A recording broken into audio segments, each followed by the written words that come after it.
লোকটার কথা ভুলবো না। সিপিআই এর ক্যান্ডিডেট ছিলেন আমাদের বসিরহাটের এমপি অজয় চক্রবর্তী। তিনি আবার বসিরহাট কোর্টের ওকালতিও করতেন। ভদ্রলোক এখনো বেঁচে আছেন না মারা গেছেন? মারা গেছে। বসিরহাটে একটা ওই মুসলিম ম্যারেজ রেজিস্ট্রারদের একটা কনফারেন্স হয়েছিল বসিরহাট টাউন হলে। তো ম্যারেজ রেজিস্ট্রার যারা অফিসার, মুসলিম ম্যারেজ বিয়ে শাদী পড়ায় যারা কাজী, আমারও দাওয়াত করেছে। দাওয়াত করেছে মানে ওই বন্ধু বান্ধবের সুবাদে, বক্তা হিসেবে না।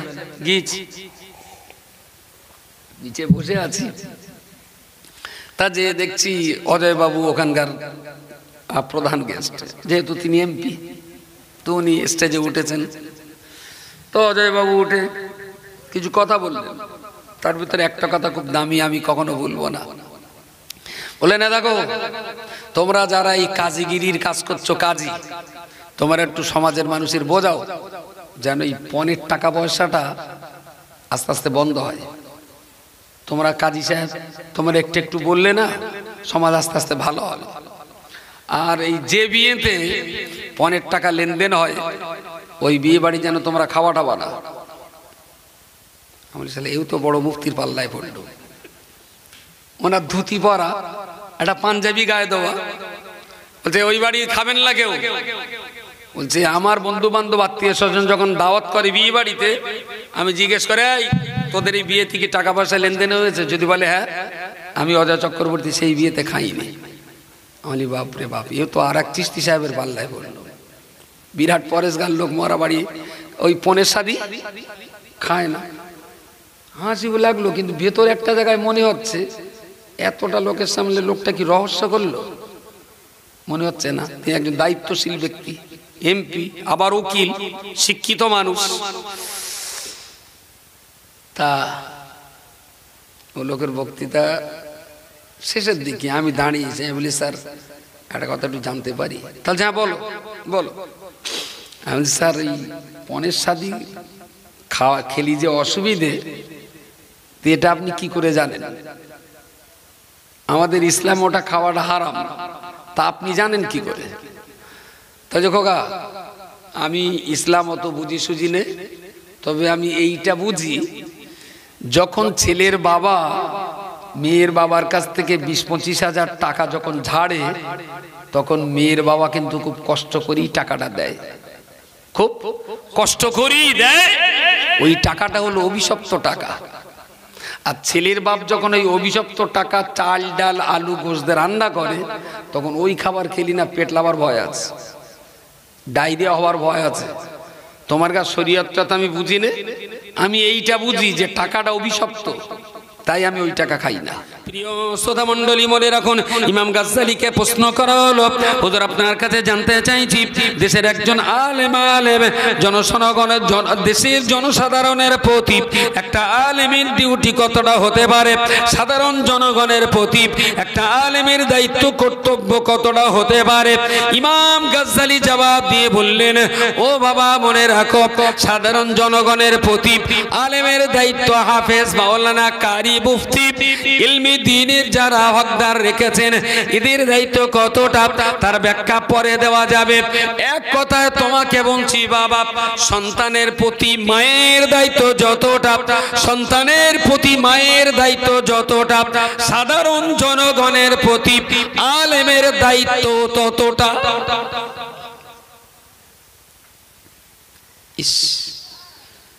চাওয়া না, বলা না, জোর না, জবরদস্তি না, এর পরেও রফিক ভাইয়ের আজকের এই বক্তৃতার থেকে নামলে খুব কম যদি দেয় 2000 টাকা দেবে।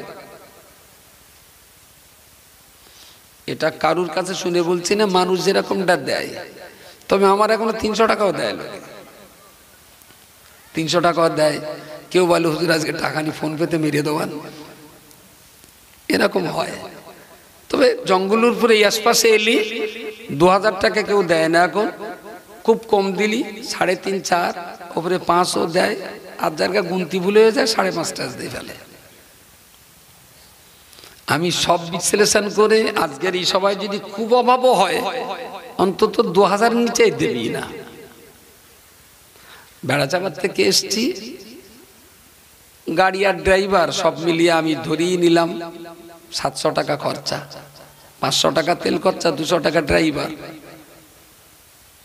তাও তো তা কত থাকে 1300 টাকা। তা আমি আর আমার বাচ্চা কাচ্চা নে দুটো ডাল ভাত আর আলুসানে, কাল আলুসানায় 2-3 দিন তো খাওয়া হবে, 1300 টাকা প্রায় 1 সপ্তাহ হয়ে যাবে। তাহলে এর চাইতে আবার কিছু আর দরকার আছে? বিনা চাওয়ায়, বিনা বলায়, বিনা বেইজ্জতিতে, সসম্মানে, আদর করে, যত্ন করে যদি কোরআন হাদিসের কথা বলার সুযোগ দিয়েছে, উল্টে যদি এটাও বলা যেতে পারে পাবলিক যদি স্বভাব বন্ধ করে দেয় না, তখন বলো মৌলভী সাহেবদের আবার গাঁটির টাকা দিয়ে লোক ডেকে ডেকে সভা করতে হবে। হ্যাঁ, কি বলতে কোন দায়িত্ব পালন করলে? প্রিয় নবী আমার হাদিস শরীফে বলেছেন, বাল্লিগু আন্নি ওয়ালাউ আয়া। ও বাবা সাহাবী, আমার পক্ষ থেকে তোমরা যদি একটা বাক্য শিক্ষা নিয়ে থাকো, আমার কাছ থেকে তোমরা যদি একটা কোরআনের আয়াত শিখে থাকো, আমার কাছ থেকে তোমরা যদি হাদিস শরীফের একটা কালাম শিখে থাকো, আমি রাসূল তোমাদের প্রতি দায়িত্ব দিয়ে বলছি, আমার কাছ থেকে যেটা তোমরা শিখেছো, বাল্লিগু আন্নি ওয়ালাউ আয়া, ওই একটা কথাটা তুমি শিখেছো মানে অবশ্যই তোমার চারপাশের মানুষদের কাছে পৌঁছে দেওয়াটা আমার পক্ষ থেকে তুমি দায়িত্ব পেয়ে গেলে। তাহলে যে যত হাদিস পড়েছে তার বলো তত জ্বালা, যত পড়েছে পাবলিকের কাছে প্রচার করতে হবে। আর যদি বলো তাই তো এত জ্বালা, কঠিন ব্যাপার। ঘাঁটির টাকাতে পড়ে আসলুম, আবার এই ঘাঁটির টাকাতে জঙ্গলপুরীকে শোনাতে হবে, তো জ্বালা খুব। আমি বলি খালু, তা তুমি বুখারীর প্রথম হাদিসটা পড়োনি, ইন্নামাল আমালু বিন্নিয়াত? যা পড়িলাম, কিন্তু এত তো বুঝতে পারিনি। আমি তাহলে তুমি কাজ করো, যে মদদের কাছে পড়েছো হাদিস সবলে তার ফেরত দেশ, যে তোমার হাদিস তুমি লেলাও ভাই, আমি এই জ্বালা আমি সহ্য করতে পারবো না।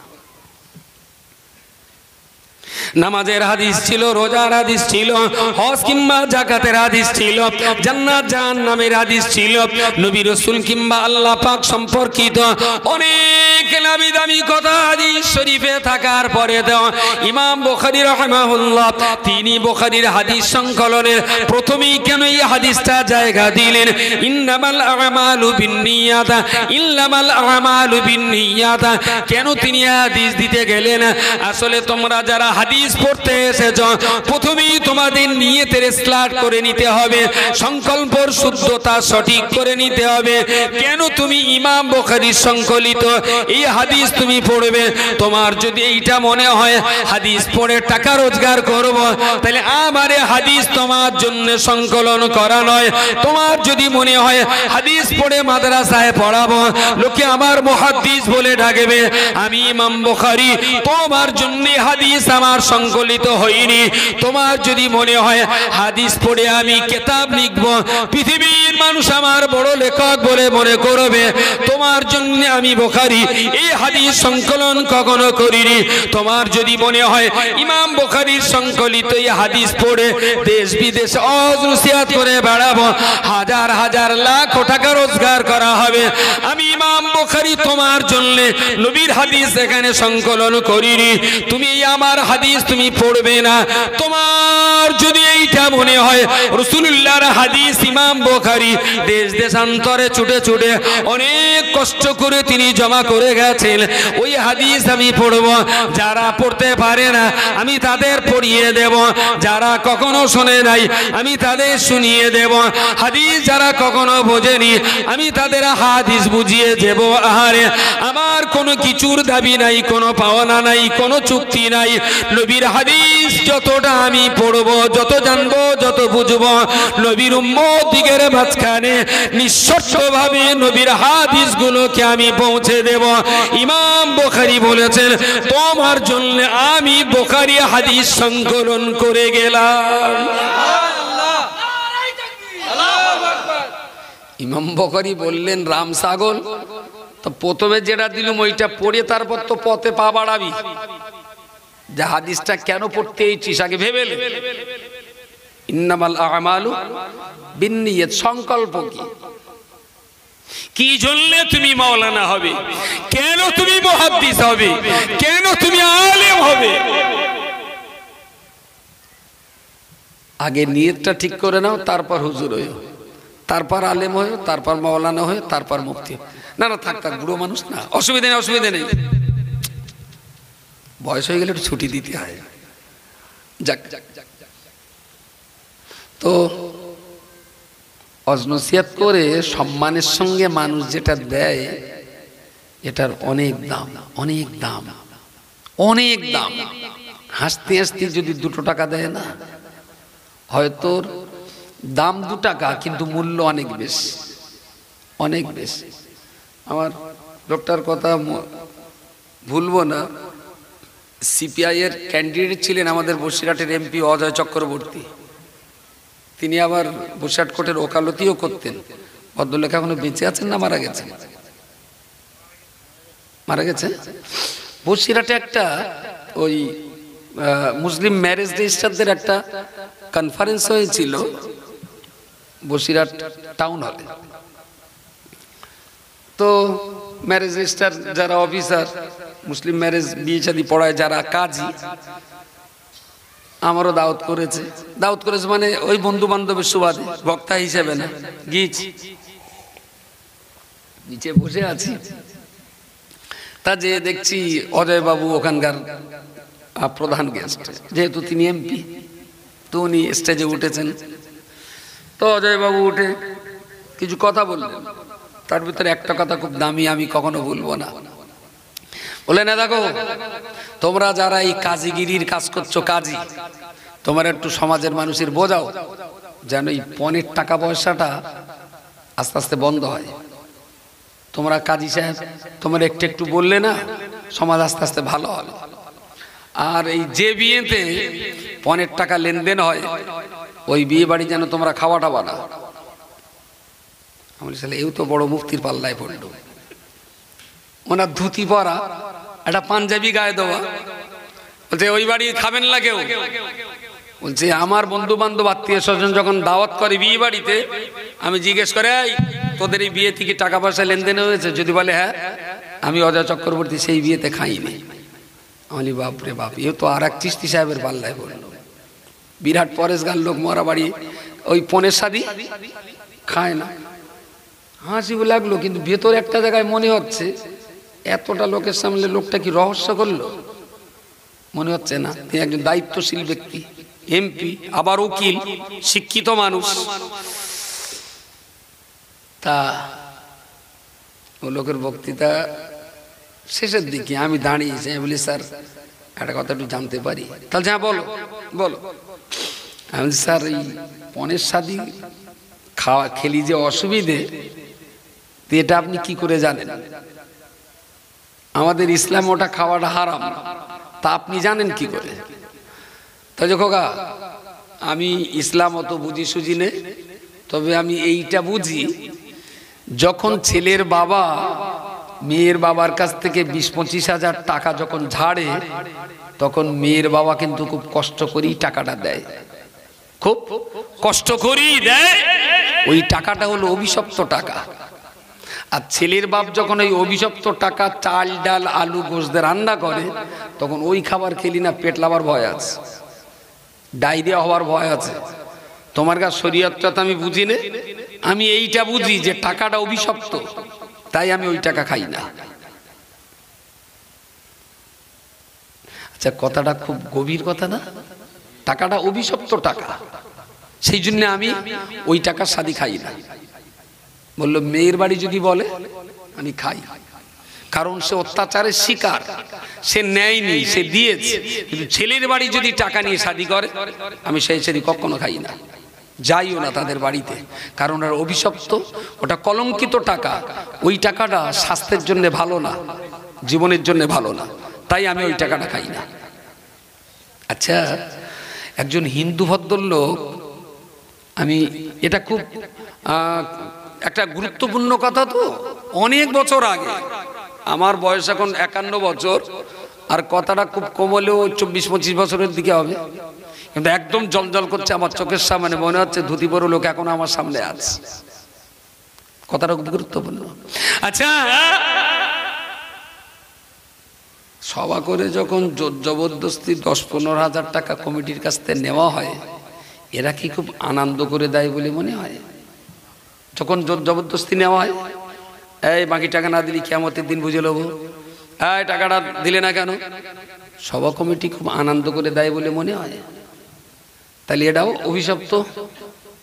যে টাকাটা জবরদস্তি নেওয়া হচ্ছে এটাও অভিশপ্ত টাকা। এই টাকায় বরকত নেই। এই টাকা আল্লাহর রহমত বিবর্জিত টাকা। এই টাকার উপরে আল্লাহর করুণা থাকে না। যদি হেসে খেলে আনন্দ করে 200 টাকা দেয়, তাতে আল্লাহর রহমত থাকে। দেওয়াও সুন্নাত, নেওয়াও সুন্নাত। জোর জবরদস্তি করে ওয়াশ করে টাকা নিলে যদি দোষ না হয়, তাহলে ছেলের বাবা জোর জবরদস্তি করে মেয়ের বাপের কলজে ছিঁড়ে খাবে, এটাই বা দোষ হবে কেন? বলেন বলেন। ওটাও জুলুমের টাকা, এটাও জুলুমের টাকা। ওটাও জবরদস্তি, এটাও জবরদস্তি। জোর জবরদস্তিতে মহব্বত থাকে না, অভিশপ্ত রাগ থাকে, ঘৃণা থাকে। আর মহব্বতের টাকা 2 টাকা হলেও তাতে ভক্তি ভালোবাসা অনেকটাই থাকে। এই জন্য এটা খুব স্বাস্থ্যসম্মত। যাক, আমি যে কথা বলতে বলতে এত দূর পর্যন্ত এসেছি যে আলেম সমাজের ডিউটি যদি এটা হয় বেনামাজিদের নামাজের কাতারে আনা, কোরআন না পড়াদের পড়াবার মাদ্রাসায় আনা, তাহলে আলেমদের এটাও ডিউটি স্কুলে না যাওয়া ছেলে মেয়েদের স্কুলে পাঠিয়ে দেওয়া, এটাও আলেমের ডিউটি। এটা শুধু পঞ্চায়েত ভাববে, আমরা কি বামনের ভাতে?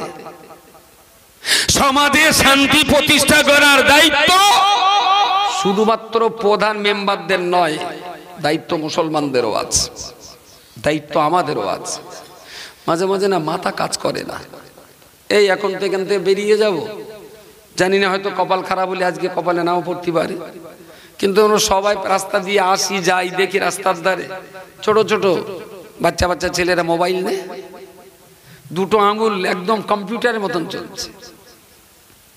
আচ্ছা, 9 বছরের 10 বছরের ছেলে, 12 বছরের একটা বাচ্চা একদম ওপেন রাস্তার ধারে মাল ডলে বেশ তালি মারামারি করছে, রাস্তাতে হাজারো লোক যাচ্ছে, কারোর মুখে কোনো রা শব্দ নেই। আমি কি খুব মিথ্যে কথা বলছি মনে হয়? এক পাতা ছেলে খৈনি ডলবে, তেরঙ্গা খাবে, ফ্রি ফায়ার চালাবে, পাবজি খেলবে, মোবাইল নিয়ে আই লাভ ইউ লিখবে, আর সমাজের এই মদ্দা লোকগুলো একদম নিরবিলি সহ্য করবে। তাহলে কি মদ্দা লোকগুলো টেস্ট করতে হবে যে মদ্দা লোক আছে না হিজড়ে হয়ে গেছে? মনে হয় একবার মেডিকেল টেস্ট করলে ভালো হয়। দায়িত্ব তো আমার যতটা আছে, দায়িত্ব গ্রামের মানুষ হিসেবে আপনারও ততটা আছে। যেভাবে সমাজ সর্বনাশার দিকে যাচ্ছে, আমি চিৎকার করছি, এই চিৎকারের পাশাপাশি যদি পরিবার, গ্রাম, প্রতিবেশী, মহল্লার মানুষ তারাও যদি ঘুরে দাঁড়িয়ে এ সমাজের জন্য যদি না ভাবে, লিখে রাখুন, আগামী 10-20 বছরের ভিতরে সমাজ সর্বনাশ হয়ে যাবে। নামাজি খুঁজে পাওয়া তো দূরের কথা, অশান্তি, মারামারি কি পরিমাণ বাড়বে, সেদিন হাউতাস করে দোয়া কুনুত পড়ে, দোয়া ইউনুস পড়ে কোনো লাভ হবে না। এখনো সময় আছে। প্রত্যেক মহল্লাতে মহল্লাতে একটা শক্তিশালী কমিটি হওয়া উচিত। তাদের কাজ কি? Step by step. প্রথম স্টেপ খুব নরম সুর, কচিমানা তুমি মোবাইলটা এখন চালিও না, বয়স হোক পরে চালাবে। দ্বিতীয় স্টেপ কি? তোমার গালে যেন আর কোনোদিন আমি তেরঙ্গা না দেখি, খৈনি খাবে না। তোমার মতো বাচ্চা মানুষ এই নেশা করাটা অত্যন্ত বিপজ্জনক। 3 নম্বর, তুমি স্কুলে যাবে কালকের থেকে, খুব নমনীয়তা, খুব সভ্যতা, খুব ভদ্রতা, খুব আদর করেই বাচ্চাগুলোকে বলা, বাচ্চার বাপগুলোকে একটু আদর করে, মহব্বত করে, ভালোবাসা দিয়ে বলা। আচ্ছা, এইরকম যদি সবর। এইরকম যদি 20টা থাকে, 50টা থাকে, 100 থাকে, আদর যত্ন ভালোবেসে যদি বলা হয়, 5টা বাচ্চাও কি ঘরে ফিরবে না? 5টা বাচ্চাও ফিরবে। তাহলে বদমাইশির থেকে 5টা করলো, আর ভালোর দিকে 5টা বাড়লো। তাহলে যে ভালো মানুষগুলো ছিল ওই দরে আবার ওদের বাপগুলো চলে এলো, তাহলে আমরা আস্তে আস্তে একটু বাড়লাম। Very good. দ্বিতীয় স্টেজে যদি এইভাবে 1-2 মাস চালিয়ে তারপরে মসজিদের ইমাম সাহেব বলবে যে আমাদের গ্রামের অমুকের ছেলেটা 7 পড়তে পড়তে আর স্কুলে যায় না, আমি বলছি আপনার বাচ্চার স্কুলে পাঠান।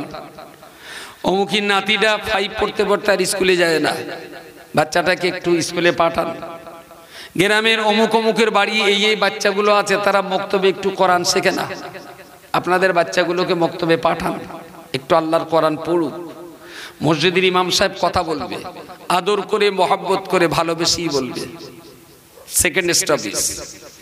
তো সাধারণ মানুষ বললে যদি 2-5টা ভালো হয়, ইমাম সাহেব বললে আবার 2-5টা আলহামদুলিল্লাহ ভালো পথে ফিরবে। Very good. থার্ড স্টেজ, গ্রামের মসজিদে মাদ্রাসার গায়ে পুরো লিস্ট করে দেওয়া, এই বাচ্চাগুলো স্কুল থেকে ড্রপ আউট, এদের স্কুলে পাঠানোর দরকার ইমিডিয়েট।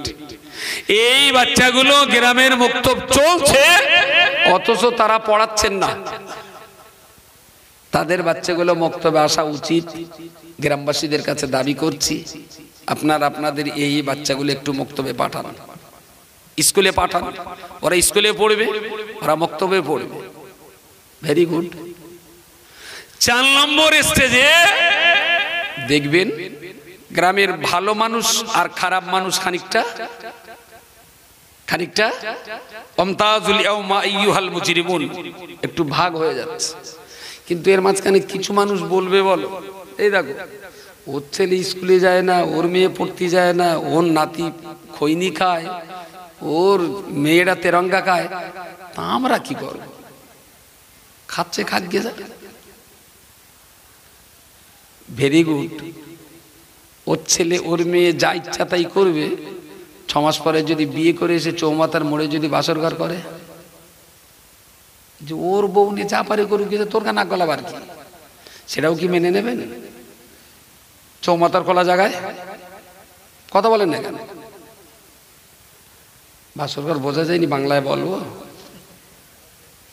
তাহলে? আরে এটা তো মানুষের বসবাস, এটা তো মনুষ্যত্বের সমাজ ব্যবস্থা। সবাইকে নিয়ে আমার সমাজ। তোর ঘরে যদি ভাই আগুন লাগে, আমি একবারও বলবো না সিপিএম এর ঘর, আমি একবারও বলবো না টিএমসির ঘর, আমি একবারও বলবো না তবলিগের বাড়ি, আমি বলবো ভাই মানুষের বাড়িতে আগুন লেগেছে, চল সবাই মিলে থামাই। ঘর পুড়ে গেলে আবার নতুন ঘর তৈরি করা যায়, কিন্তু একটা বাচ্চার লাইফ নষ্ট হয়ে গেলে সেই লাইফ কিন্তু আর ফিরিয়ে আনা যাবে না। সুতরাং আমি মনে করি একটা ঘরে আগুন লেগে পুড়ে যাওয়া সমাজের জন্য যতটা বিপজ্জনক, একটা শিশু বাচ্চা স্কুল জগৎ থেকে হারিয়ে যাওয়াটা সমাজের কাছে তার চাইতে অনেক বেশি বড় বিপজ্জনক, অনেক বড় ক্ষতি এটা। কিন্তু দুর্ভাগ্য, ঘরে আগুন লাগলে আমরা বুঝি, কিন্তু একটা লাইফের কপালে যখন আগুন লাগে সেটা আমরা ঠিক বুঝতে যাচ্ছি না।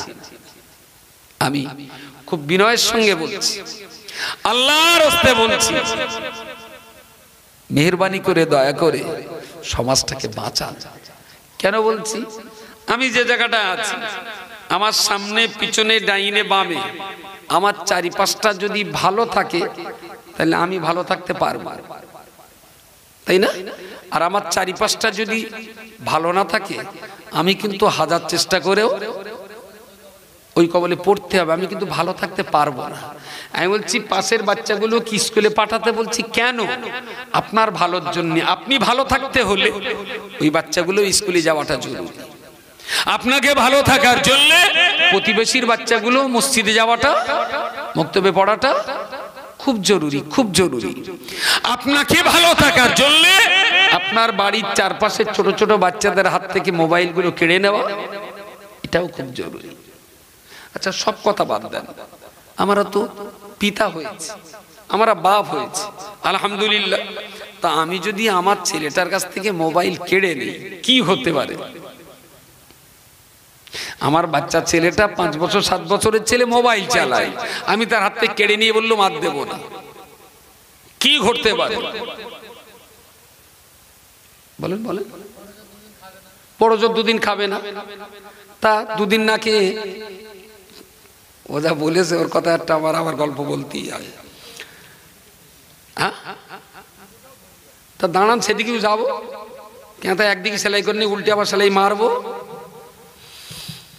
জমিদারের ছেলে তো 6 ভাই 1টা ছেলে।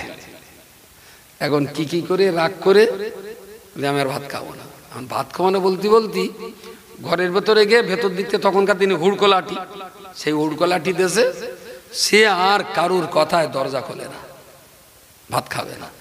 এখন 6 ভাই, ওরা 6টা ভাই 6টা বউ, জানলার ফাঁক দিয়ে দেখতেছে, এখান দিয়ে দেখতেছে, ওখানে দেখতেছে। ও কাকা দরজা খোল, আমার দুশো না, তুই 2 টুকান ভাত খা, তোর খাতিয়া মানে তুই গালে দেনে চিপকে ফেলে দে। চাঁদ যেরকম ভাবে বোঝাবার, কোনো মতেই সে বলে ভাত খাবো না। সকাল থেকে দুপুর পর্যন্ত খুব বুঝগে সবাই এটা কেন তিতিগিরে ফেনা হয়ে গেছে, চল দিন থেকে আর বলতে হবে না, থাক ওইভাবে। বিকেলে 4টের দিকে ওর মা এক চোখ বন্ধ করে জানলার ফাঁক দিয়ে দেখতেছে, ঘরে একটা পেন্সিল দিয়ে দেয়ালের গায়ে লিখতেছে, আর একবার ডাকিলেই খাইব, আর একবার ডাকিলেই খাইব। তার মানে রস মাটো হয়ে গেছে। ওইরকম আজ খাবে না, কাল খাবে না, দেয়ালের গায়ে লিখতে হবে, যার একবার ডাকিলেই ভাত খাইব। এইবারে বলেন উল্টোটা কি করতে পারে? গলায় দড়ি দেবে? বলেন বলেন। হয়তো, ভেরি গুড, হয়তো না ধরে নেন করবে, তাতে আপনিও বেঁচে গেলেন, গ্রামটাও বেঁচে গেল। যে ছেলে সমাজে তো 2 রকম বাপ হওয়া যায়, মাতালের বাপ হওয়া যায়, মাস্টারের বাপ হওয়া যায়, গাঁজাখোরের বাপ হওয়া যায়, হুজুরির বাপ হওয়া যায়, তাই না? চোরেরও বাপ হওয়া যায়, আবার বড় অলিরও বাপ হওয়া যায়। তা এর ভিতরে কার শখ আছে যে আমি বহুত চেষ্টা করছি যে একজন ধর্ষকের বাপ হব আমি? একটু বুক ফুলিয়ে বলেন। কেউ রাজি হবে না। কার ইচ্ছা আছে বড় যে আমি একটা চিটিংবাজ, জোচ্চোর, ধাপ্পাবাজের বাপ হতে চাই? বলুক বলুক। সেটাও কেউ চাইবে না। কার ইচ্ছা আছে যে আমার বাপ, আমার ছেলেটা শুধু গাঁজা চুল্লু না, হিরোইনও খাবে, আমি সেই রকম সন্তানের বাপ হতে চাই? কার ইচ্ছা আছে দেখি? তাহলে পৃথিবীর কেউ গাঁজাখোর, চুল্লুখোর, চোর, ধোঁকাবাজ, চিটিংবাজ, জোচ্চোর এইরকম ছেলের বাপ হওয়া কোনো বাবার সাধ্য সাধনায় পড়ে না। ছেলে যদি ভালো হয় তো ভালো ছেলের বাপ হব, আর ছেলে যদি ওইরকম মাতাল হয় তাহলে মাতাল ছেলে হওয়ার আগে যদি গলায় দড়িতে মরে যায় তাহলে ও বেঁচে গেল, আমিও বেঁচে গেলুম, গ্রামটাও বেঁচে গেল। এবার আপনি বলেন বলেন বলেন। এরম একটা বাচ্চা যদি গলায় দড়ি দিয়ে মরে তাতে সমাজ তো ভালো। আরে ওরাম ছেলে তো রাষ্ট্রীয় ব্যবস্থায়, ওই রকম ছেলে তো রাষ্ট্রীয় ব্যবস্থায়। ধনঞ্জয়কে তো রাষ্ট্র ফাঁসি দিল, ধর্ষকের শাস্তি, ধনঞ্জয়কে ফাঁসি দিলে এখন রাষ্ট্র যারে ফাঁসি দেবে 30 বছর পর, সে যদি 30 বছর আগেই যদি নিজে নিজে গলায় ফাঁসি দিয়ে গলায় দড়ি দিয়ে মরে, তার জন্য তো মিষ্টি বিতরণ করা উচিত। আমি বলছি সন্তান যদি ভালো হয় ইহকালও ভালো, পরকালও ভালো। সন্তান যদি বিগড়ে যায় ইহকালটাও শেষ, পরকালটাও শেষ। প্রত্যেকটা বাবা মাকে আমি ভাবতে বলছি, আল্লাহর রাস্তে ভাবুন। তবে এই সন্তানগুলো সর্বনাশার পিছনে দোষ কিন্তু বাচ্চাদের বেশি না, দোষ কাদের বেশি? বাপ মাদের বেশি। একটু যদি আপনারা সতর্ক হন, বিশ্বাস করুন আপনিও বেঁচে যাবেন, গ্রামটাও বেঁচে যাবে, মুসলিম জাতিটাও বেঁচে যাবে আল্লাহর রাস্তায়।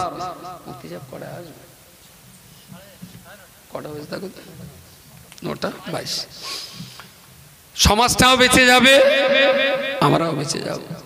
আপনি যে বললেন গলায় দড়ি দেবে, আমরা কি চাই যে আমার একটা সন্তান গলায় দড়ি দিক? শত চেষ্টা করব বাচ্চাটার জন্য, দিনের বেলা চেষ্টা, রাতের বেলা তাহাজ্জুদের নামাজের পাটিতে বসে আমার সন্তানের জন্য দোয়া। আল্লাহ আমি চেষ্টা করছি, তুমি দয়া করে আমার কচিরে ভালো পথে ফিরিয়ে দাও।